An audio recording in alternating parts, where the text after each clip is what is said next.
오늘은 하나님에 대한 오해라는 제목으로 함께 말씀을 나누겠습니다. 이 말씀을 나누시는 가운데, 들으시는 가운데 저와 여러분에게 우리가 믿고 있는 하나님이란 분이 어떤 분이신지를 좀 정확히 분명하게 알게 되고, 그 하나님에 대한 오해와 또한 기도에 대한 오해가 없어지는 그런 귀하고 복된 시간이 되시기를 주님의 이름으로 축원합니다. 김형익 목사님이라는 분이 쓰신 우리가 하나님을 오해했다라는 그런 책이 있습니다. 생명의 말씀사에서 2014년에 나온 책인데요. 이 책에서는 많은 사람들이 하나님에 대해서 오해하고 있다라고 말합니다. 그 오해 중에 하나는 하나님은 불공평하다라는 그런 오해입니다.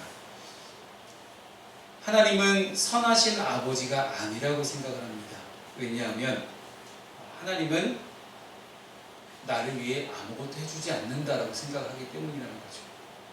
나는 하나님을 위해서, 하나님 한 분만을 위해서 이렇게 헌신하고 이렇게 예배하고 나는 많은 것들을 하나님을 위해서 한 것 같은데 왜 하나님은 나를 위해서 해주지 않을까라는 그런 편견이죠. 내 편에서 보면 장부에 쓸 것이 꽤 많은 것처럼 느껴집니다.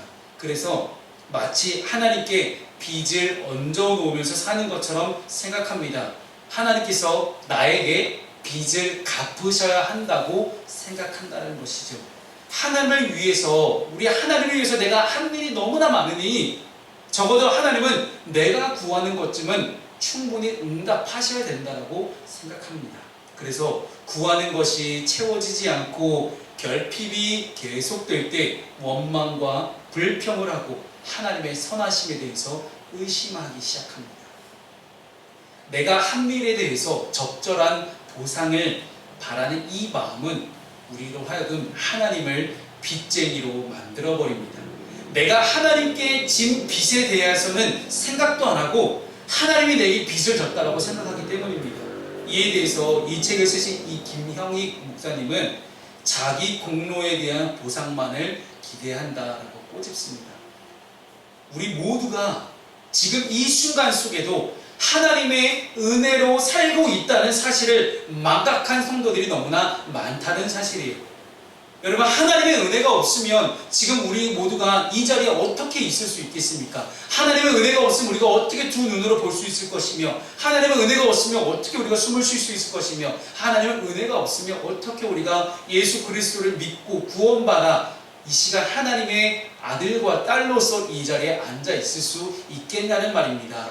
우리 모든 것을 아무리 되짚어보고 지나온 세월을 아무리 돌아봐도 지금 이 순간을 우리가 하나님에 대해서 묵상을 해봐도 결국 우리가 고백할 수 있는 유일한 딱 한 가지는 이 모든 것이 다 하나님의 은혜입니다.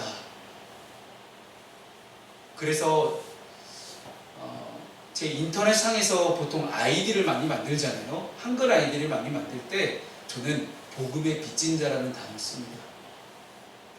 복음의 빚진 자로 앞으로 살아가겠노라라고 다짐한 그런 마음으로 저는 아이디를 만들었습니다. 저는 복음에 빚졌습니다. 이 복음이 저를 하여금 살게 했고, 이 복음이 저로 하여금 하나님을 아버지로 섬길 수 있게 해줬습니다. 이 모든 것이 하나님의 은혜입니다. 내가 쌓아놓은 공적, 내가 쌓아놓은 상급은 반드시 받아야 한다고 생각하는 나의 이기적인 마음들이 우리에게 너무나 많습니다. 그래서 그런 것들이 보상이 충분히 충족되지 않으면 하나님의 선하심을 의심하고 하나님의 신실하심을 의심하고 언제나 공평하고 공의로우신 하나님을 신뢰하지 못하게 됩니다.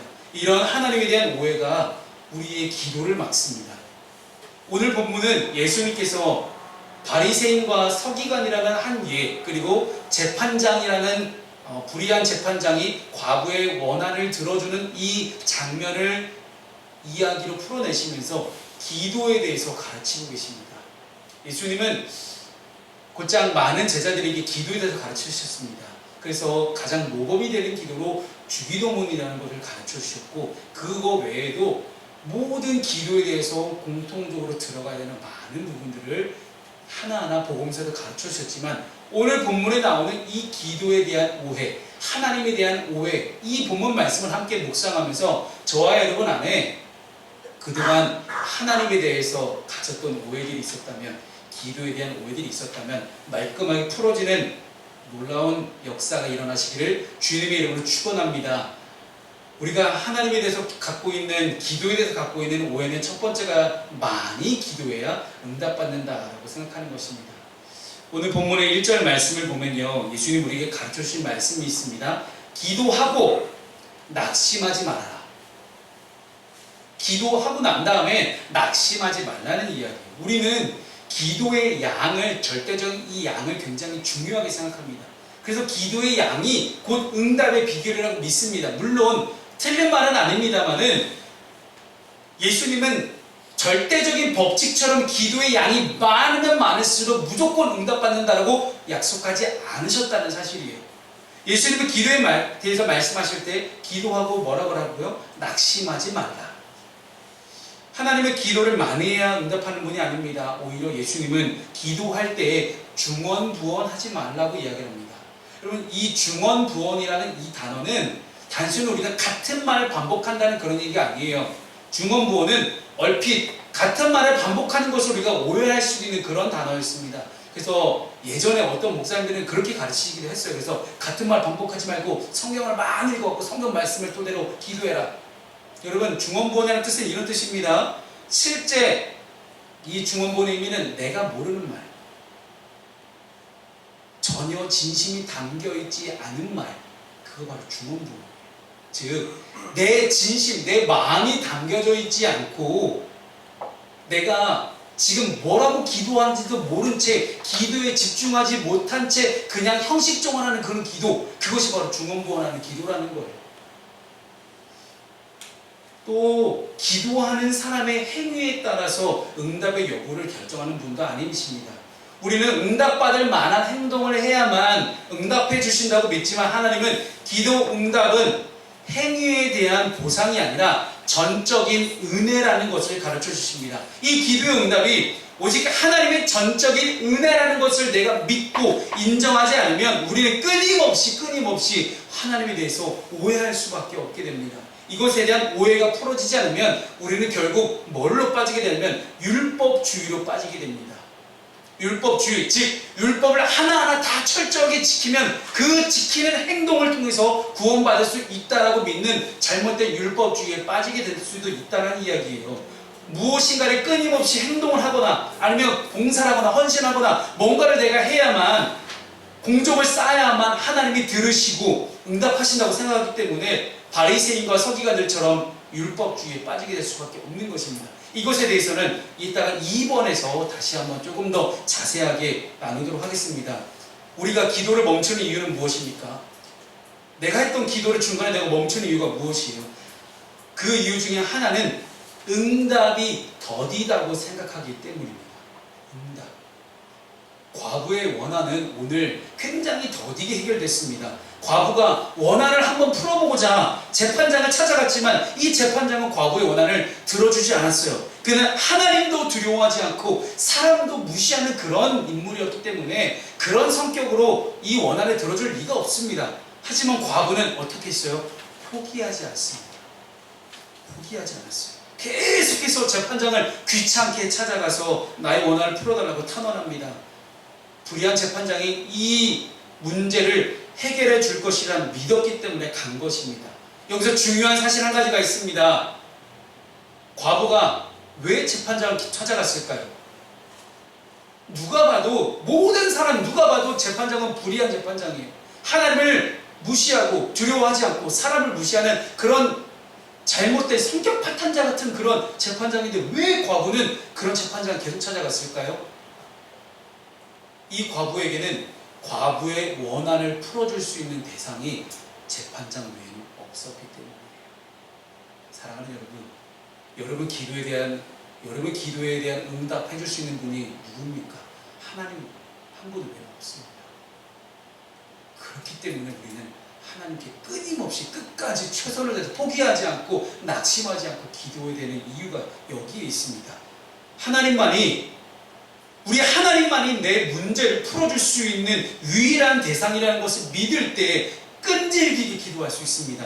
과부는 원한을 풀어줄 때까지 절대 물러서지 않았습니다. 불의한 재판장도 그녀가 물러서지 않을 것을 알았기 때문에 원한을 풀어줄 수밖에 없었습니다. 이 과부의 절박함이 끈질김을 낳고 그 끈질김이 불의한 재판장의 마음도 돌려놨습니다. 항상 기도하고 낙심하지 말라는 이 말씀은 기도를 포기하지 말라는 거예요.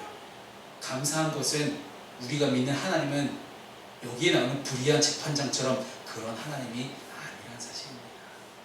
우리 하나님은 불의하지 않고 의로운 하나님, 선하신 하나님이십니다. 자기의 자녀들을 향해 늘 귀를 쫑긋 세우시고 우리의 신음소리를 들으시는 하나님이십니다. 밤낮 부르짖는 택한 자들의 원한을 반드시 풀어주시는 우리 하나님이십니다. 원한 때문에 하나님 앞에 간구하는 자녀들의 이 기도에 응답해 주시는 좋은 아버지 하나님이라는 사실을 여러분 잊지 마시기 바랍니다. 자녀들이 작은 시름에 어떻게 응답하셨냐고요? 여러분 출애굽기를 보십시오. 출애굽기에 애굽에서 이집트에서 노예로 살아가던 이스라엘 백성들이 하나님 앞에 신음하며 기도할 때 그들의 소리를 들어주셨습니다. 여러분 이 당시 이스라엘 사람들이 하나님을 알고 있었나요? 애굽 땅에 내려서 430년이 지난 순간이에요. 그 430년 동안 단 한 번도 하나님은 이스라엘 백성들 앞에서 나타나신 적이 없으십니다. 430년 몇 세대가 지난 후에요. 선조들이 믿었던 하나님, 여호와 하나님에 대해서 이미 까마득히 잊었지만 그들은 초월적인 하나님이라는 여호와라는 대상에 대해서 비록 자기에 나타나진 않았지만, 현현하진 않았지만, 실언으로 딱 나타나진 않았지만 그 하나님에 대해서 그들은 신음하며 기도할 줄 아는 사람들이었습니다. 그 기도에 하나님은 응답하셨고 모세를 통해서 건져내셨습니다. 사사기 시대에 수많은 이방 나라들에 대해서 압제를 당할 때에 신음할 때 이스라엘 백성들의 신음소리를 들으시고 사사들을 구원자를 보내셔서 그들을 구원하셨습니다. 그래서 예수님은 선하신 아버지께서 우리의 원한을 속히 풀어주신다라고 말씀하십니다. 사랑하는 여러분, 하나님은 반드시 기도에 응답하십니다. 그 사실을 믿고 간구할 때 하나님은 가장 좋은 때에 가장 좋은 곳으로 응답하시는 하나님이심을 믿으시는 저 여러분 되시기를 주님으로 축원합니다. 두 번째 우리가 하는 오해가 행위가 완전해야 응답받는다라고 생각합니다. 자기를 의롭다라고 믿는 자들이 보통 행위에 치중합니다. 예수님은 하나님께 기도하는 사람이 어떤 자세를 가져야 되느냐를 바리새인과 세리를 예를 들어서 설명을 합니다. 바리새인은 종교 지도자였습니다. 율법에서 명령한 모든 것을 완벽하게 지켰어요. 율법 이상의 것도 지킬 수 있는, 굳이 율법에서 명시하지 않은 것까지 자기가 만들어서 지킬 줄 아는 사람들이 바리새인이었습니다. 그래서 다른 사람들의 신앙과 비교했을 때 흠잡을 것이 없었어요. 누구보다도 지금으로 말하면 교회 생활을 잘하는 거예요. 모든 공립에 빠지지 않고요. 모든 교육 프로그램, 훈련 프로그램, 봉사, 헌신, 모든 것이 다 완벽한 사람이 이 바리새인이에요. 그런데 그는 뭐라고 이야기합니까? 바리새인이 스스로 의롭다라고 생각하고 있습니다. 그것을 어떻게 표현하죠? 나는 저 세리랑 달라요. 나는 저 거짓되고 불의하고 가늠했고 온통 잘못된 죄를 다 짓고 있는 저 세리랑은 나는 근본적으로 다른 사람이에요 라고 확실하게 선을 그어버립니다. 하나님 앞에 자기 의를 가지고 나아갔고 사람에게 칭찬받듯이 하나님께 칭찬받을 것을 기대했던 사람이 바리새인이었습니다. 스스로 높아졌기 때문에 내가 스스로 높아지면 하나님도 나를 높여줄 것이라고 그는 생각했던 겁니다. 하지만 하나님은 그의 의를 인정하지 않으십니다. 스스로 높이는 바리새인을 철저하게 낮추시는 하나님의 모습을 우리는 보게 됩니다. 사랑하는 여러분, 높아지려고 하지 마십시오. 낮아지십시오. 하나님은 낮은 대로 임하십니다. 하나님은 높은 대로 임하시려면 얼마든지 하실 수 있었지만 우리 사람들에게 올바른 가르침, 올바른 하나님 나라의 가치관과 정신을 가르쳐 주시기 위해서 늘 낮은 대로, 낮은 곳으로 임하신 하나님이셨습니다. 자기 의로, 나의 의로 하나님 앞에 설 수 있는 사람은 아무도 없습니다. 모든 사람은 다 하나님 앞에서 죄인이기 때문입니다. 율법은 철저하게 우리의 의로움으로는, 우리의 행위로는 절대로 하나님께 가까이 갈 수 없다라고 성경은 우리에게 말씀합니다. 모든 율법에 다 능통하고 다 순종한다고 하나님을 인정하는 의에는 다다를 수가 없다라는 이야기예요. 아무리 인간적인 모든 노력을 다 기울여도 우리가 하나님의 의에 도달할 수 없다는 것이 우리의 인간의 한계입니다. 그래서 여러분, 교회 생활하시면, 신앙생활 하시면서 어떤 행위로 구원받을 수 없음을 우리가 분명하게 자기 스스로에게 도장을 찍었으면 좋겠습니다. 하나님이 인정하시는 의는 오직 예수 그리스도 한 분밖에 없습니다. 예수 그리스도를 통한 십자가의 보혈만이 우리가 하나님 앞에 내세울 수 있는 유일한 의라는 사실이에요. 그러므로 우리는 모두 하나님의 긍휼이 필요한 죄인이라는 사실입니다. 내 의로는 하나님께 도달할 수 없기 때문에 우리는 세리와 같은 존재일 수밖에 없습니다. 그 누가 자기를 의롭다고, 내가 잘났다고, 내가 뭐뭐 했다고, 내가 어떤 행동을 했다고, 내가 어떤 봉사, 내가 어떤 헌신을 했다고 내가 나를 높이는 그 순간 하나님은 우리를 하나님의 의로 받아주지 않으신다는 사실입니다. 바리새인과 다르게 세리는 어떠했습니까? 세리는 하나님 앞에 스스로 겸손했습니다. 자기 자신이, 세리는 얼마나 큰 죄인인지 알았어요. 바리새인과는 비교도 되지 않을 정도로 더러운 죄인이라는 생각에 고개도 못 들고 그냥 기도합니다. 그가 하나님께 구한 것, 유일한 것 하나가 무엇입니까? 불쌍히 여겨 주옵소서. 나를 긍휼히 여겨 주옵소서.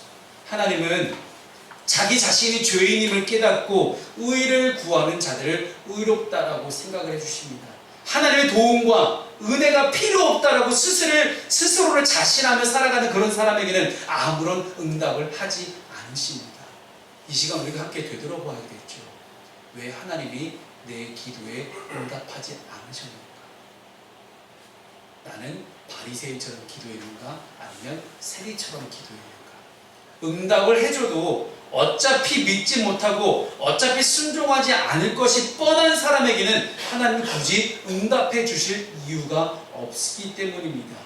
겸손히 하나님의 은혜를 구하며 하나님의 긍휼을 구할 때 우리를 긍휼히 여겨주십니다. 세리가 하나님 앞에 스스로를 낮출 때 하나님이 그를 높여주셨듯이 우리 모두 세리처럼 그저 겸손해지기를 바랍니다. 유다왕 남유다의 마지막 시기에 므낫세라는 왕이 있었습니다. 유다 역사상 가장 악독한 죄를 지었던 왕이 므낫세 왕이에요. 이 므낫세가 하나님의 심판을 받아서 쇠사슬에 묶여 바벨론으로 끌려갑니다. 이 므낫세는 환난을 당하고 난 뒤에야 자신의 죄를 깨닫고 하나님께 기도했습니다. 므낫세는 하나님이 이스라엘 자손 앞에서 멸망당한 모든 나라보다 더 심한 악을 행했던 그런 왕이었지만 선하신 하나님은 므낫세의 기도를 듣고 응답해 주십니다. 그리고 그를 포로에서 풀려나 다시 예루살렘으로 돌아오게 하십니다. 이 므낫세의 기도 응답은 하나님의 사람의 행위에 따라 응답하시는 분이 아니라는 것을 분명하게 밝히 보여줍니다. 하나님은 우리의 선한 행실 때문에, 착한 행실 때문에 응답하시는 분이 아니십니다. 우리가 그저 택한 자녀이기 때문에 응답하시는 하나님이십니다. 내가 쌓은 공로에 대한 인정으로 기도 응답을 주시는 분이 아니십니다. 헌금 많이 했다고 기도 응답해 주신다고요? 아니에요. 봉사했다고, 헌신했다고? 아닙니다. 무조건적인 하나님의 은혜 때문에, 전적인 하나님의 은혜로 우리는 기도에 대한 응답을 받습니다. 하나님은 자녀의 탄원을 들어주신다고 하지요. 그래서 예수님은 항상 기도하고 낙심하지 말라고 이야기하시는 이유가 여기에 있습니다. 우리가 낙심하는 까닭이 무엇입니까? 내 기준에서, 내 생각에, 나의 행동으로 판단하기 때문에 우리는 낙심하게 됩니다. 하지만 어떻게든, 어떤 방법으로든, 어떤 형식으로든 반드시 응답하시는 신실하신 하나님에 대한 신뢰가 있으면 우리는 낙심하지 않고 그저 나의 행위에 기대하지 않고 하나님의 전적인 은혜에만 기대하게 됩니다. 우리의 기도에 응답해 주시는 그 신실하신 하나님을 믿고 인내하며 기도할 수 있는 여러분 되시기를 주님 이름으로 축원합니다. 마지막 세 번째는 하나님은 겸손한 자에게 응답하십니다. 겸손했던 세리에게 하나님의 나라를 허락하신 것처럼 하나님은 어린아이와 같은 사람들에게 하나님의 나라를 허락하신다라고 말씀하십니다. 내가 죄인임을 깨닫습니다. 하나님의 은혜를 간구할 때 그의 기도에 응답해 주십니다라고 분명히 함께 나눴습니다. 예수님을 찾아오는 이 어린아이를 가리켜서 하나님의 나라가 이런 자일 것이다 라고 이야기하시죠. 여러분 상상하신 하나님 나라 맞습니다. 미움 다툼 시기 질투 없고요, 질병도 없고 근심도 없고 얼마나 좋은 나라입니까? 근데 우리가 지금 육신의 쾌락과 만족을 느낄 수 있는 그것도 하나님 나라에는 없습니다. 지금 내가 누리고 싶었던 것들, 내가 만족하고 싶었던 것들, 그것도 하나님 나라에는 없어요. 즉 하나님의 나라라는 것은 우리가 인간의 편을 생각하는 것이 아니라 하나님의 편을 생각할 수 있어야 돼요. 하나님의 입장에서 볼 때 하나님 나라는 어떤 것인가 라는 그런 부분이거든요. 어른들은 손익 계산서를 두드립니다. 어떻게 하면 나한테 도움이 될까? 근데 아주 어린아이들은 그런 걸 계산하지 않아요.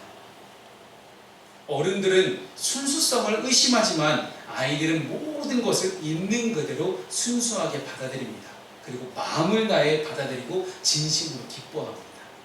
조금도 의심하지 않기 때문이죠. 전적으로 믿고 신뢰하기 때문에 예수님은 그들이 하나님의 나라의 주인공이다라고 어린아이를 가리켜서 말씀하신 것입니다. 어린아이와 같이 순수하게 하나님을 받아들이고 신뢰할 수 있는 여러분 되었으면 좋겠습니다. 자기의 의를 내세우지 않고 예수 그리스도의 공로, 예수 그리스도의 은혜, 예수 그리스도의 보혈을 힘입어서 하나님께 나아갈 수 있는 여러분 되었으면 좋겠습니다. 하나님의 찾으시는 한 사람은 누구입니까? 하나님 찾으시는 한 사람은 어린아이처럼 겸손하게 그저 하나님의 은혜를 구하는 사람입니다. 하나님은 은혜를 구하는 자에게 은혜를 부어주십니다. 언제나 선하신 하나님을 기대하고 하나님이 주시는 은혜로 살아가는 복된 삶을 살아갈 수 있는 저와 여러분 되었으면 좋겠습니다. 때로는 우리가 내가 나를 위해서 채워야 되는 그 스펙에, 나의 스토리에 우리가 목을 매는 그런 경우가 있어요.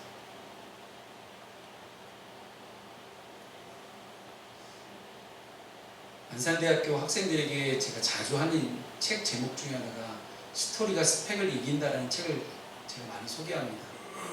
아무리 뛰어난 스펙이 있어도 스토리를 이길 수가 없다는 것이에요. 과연 우리에게 어떤 스토리가 있습니까? 지금 나에게 있는 스토리는 어떤 스토리입니까? 부디 바라기는 성경 전체에 써있는 하나님의 스토리, 히스토리를 여러분, 그것이 그 하나님의 스토리가 여러분의 스토리가 되길 바랍니다. 하나님의 이 땅을 향한 구원 계획과 스토리가 여러분의 스토리가 됐으면 좋겠고 여러분의 이야기가 됐으면 좋겠어요. 어떤 방식으로든 저와 여러분의 삶을 통해서 하나님의 영광이 드러나고, 이거는 내 힘으로 한 것이 아니라, 내 스펙으로 한 것이 아니라, 내 경력으로 되어진 것이 아니라 하나님의 은혜로만 이 모든 것이 이루어졌습니다 라고 고백할 수 있는 그런 스토리가 저와 여러분에게 있기를 바랍니다. 그런 사람은 세상이 감당할 수 없는 사람입니다. 이 사랑하는 청년들에게 축복합니다. 여러분의 인생 가운데 하나님의 스토리가 있기를 바랍니다. 하나님의 은혜가 아니고서는 하나님이 하지 않으셨으면 도저히 이루어질 수 없는 일이었다라고 고백할 수 있기를 바랍니다. 왜냐하면 하나님의 영광을 드러낼 때 나는 끊임없이 낮아지기 때문입니다. 나의 모든 것을 내려놓고 오직 하나님의 은혜만을 기대할 수 있는 저와 여러분 되시기를 소망합니다. 그래서 마지막으로 제가 여러분과 함께 나누고 싶은 이야기는요, 기도라는 것은 하나님과의 대화이고 하나님과의 호흡입니다. 대화라는 것은 쌍방간에 이루어지죠. 혼자 대화하는 사람은 없습니다. 쌍방간에 대화를 하는데 여기서 중요한 것은 기도의 형식보다, 기도의 내용보다 기도의 대상과 맺는 관계가 중요합니다. 저는 아직도 잊혀지지 않는 질문 하나가 있어요. 우리 이모모 집사님, 모지양 집사님이 다 얘기해버렸네요. 목사님, 저는 자꾸 하나님께 제가 바라는 것만 기도해요. 이렇게 기도해도 되는 걸까요? 그래서 제가 이렇게 대답을 드렸어요. 이런 것까지 기도해도 되나 싶은 거 가지고 기도하시라고. 중요할 때만 전화하는 사람이 좋으세요? 아니면 시시콜콜 조금만 하나까지 다 함께 대화하는 그런 사람이 더 친근하게 느껴지세요? 여러분이 하나님을 어떻게 생각하느냐가, 여러분이 하나님과 어떤 관계를 맺느냐가 기도에 있어서 가장 중요합니다. 누차 말씀드리지만 여러분, 신앙 훈련이라는 건, 신앙 생활이라는 것은 관계 훈련이에요. 하나님과의 관계, 믿는 공동체를 믿는 사람들과의 관계, 믿지 않는 이웃들과의 관계, 나 자신과의 관계, 이 네 가지 관계 중에 하나라도 우리가 흐트러지게 되면 모든 관계가 다 어그러지는 그러한 일들이 나타나게 됩니다. 그것이 믿는 사람들의 관계 훈련입니다. 그렇기 때문에 기도의 내용과 형식도 물론 중요합니다. 하나님의 영광을 높일 수 있는 기도, 하나님의 일을 내가 맡아서 감당할 수 있는 그런 기도 매우 중요합니다. 하지만 하나님과의 관계가 온전하지 않을 때는 우리의 기도는 단지 허공에 외치는 소리에 불과하다는 것입니다. 그래서 어린아이와 부모의 관계, 즉 어린아이가 부모만을 찾고 부모만을 의지할 대상으로 삼고 모든 것을 다 맡기고 부모에게 전적으로 의존하는 것처럼, 그런 관계가 되는 것처럼 우리는 기도의 대상이신 하나님께 우리를 완전히 다 내어 맡길 수 있는 그런 존재가 되어야 됩니다. 내 힘으로 하는 것이 아니라, 내 스펙으로, 내 디자인으로, 내 실력으로 하는 것이 아니라 하나님이 하지 않으시면 안 된다는 마음을 가지고 평생을 매 순간순간마다 최선을 다해 그렇게 하나님께 영광 돌리며 기도하며 살아가 보십시오. 여러분의 인생을 하나님 책임지십니다. 여러분의 인생을 하나님이 이끌어 가십니다. 여러분의 길과 진리와 생명 되시는 예수 그리스도께서 반드시 우리의 기도에 응답하실 것입니다. 사랑하는 여러분, 오늘 누가복음 18장에 예수님이 가르쳐주신 기도는 너무나 간단합니다. 하나님과 어떤 관계를 맺고 있느냐, 그 관계성의 설정이 여러분의 기도에 대한 응답을 좌지우지합니다. 우리 아버지 하나님을 잘 모시고 사는 우리가 정말 하나님의 자녀가 되었으니 그 자녀의 마음으로 하나님께 기도하시기 바랍니다. 내가 자녀를 키울 때 내 자녀들이 나에게 어떤 것을 어렸을 때 요구하며 살아왔는지, 나는 자녀의 시절이었을 때 나의 부모에게 어떤 것을 요구하며 살았었는지, 어떤 의존적인 마음이 있었는지를 되돌아보며 그렇게 하나님과 관계를 맺어갈 수 있는 그런 친근한 하나님, 인격적인 하나님을 함께 만날 수 있는 저 여러분 되시기를 주님의 이름으로 축원합니다.